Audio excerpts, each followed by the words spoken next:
मेरा नाम खुशबू है। दोस्तों, बीजेपी सरकार का एक मुद्दा है और एक ही नारा है, अब की बार 400 पार। 400 पार के पीछे के क्या है समीकरण, इसको जानने की बहुत है ज़रूरत। क्या है इसके पीछे का राज? 400 पार होने के बाद क्या कुछ हो सकता है देश में, इसे भी जानना बहुत ही ज़रूरी है। अब एक इंस्टीट्यूट है, वीडेम इंस्टीट्यूट, वहाँ से एक रिपोर्ट आया है कि पिछले 10 सालों में भारत सरकार इतनी निरंकुशता के साथ चुनाव लड़ रही है, जिसके कारण तानाशाह सरकार की तरफ इशारा कर रही है। अब सोच सकते हैं कि वीडेम इंस्टीट्यूट के तरफ से ये एक ऐसा इंस्टीट्यूट है जो लोकतांत्रिक देश है उसके बारे में नज़र रखती है, वहाँ की किस तरह से चुनाव होती है उस पर नज़र रख के, और मार्च में रिपोर्ट हर साल देती है। इसके कारण हर देश के बारे में पता चलता है।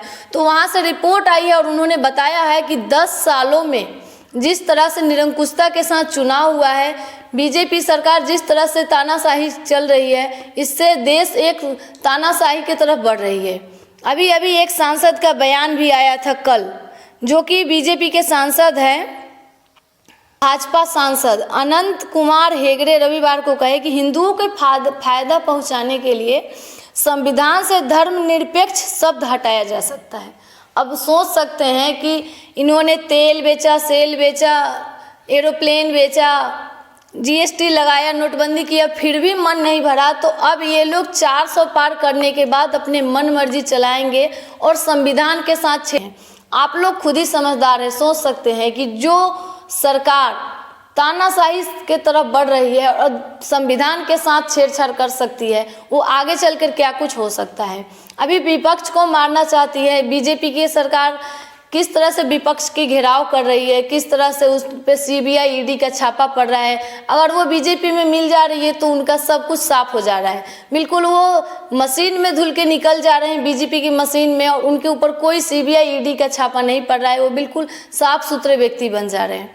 अभी अरविंद केजरीवाल के ऊपर भी इसी तरह से कसा हुआ था, तेजस्वी यादव के ऊपर भी कसा था, झारखंड के मुख्यमंत्री के ऊपर भी किस तरह से उन्हें जेल भेज दिया। आप सोच सकते हैं कि किस तरह से बीजेपी सरकार तानाशाह की तरफ बढ़ रही है और किस तरह से विपक्ष को टारगेट कर रही है। अब सोचने वाली बात यह है दोस्तों कि किसी भी सरकार के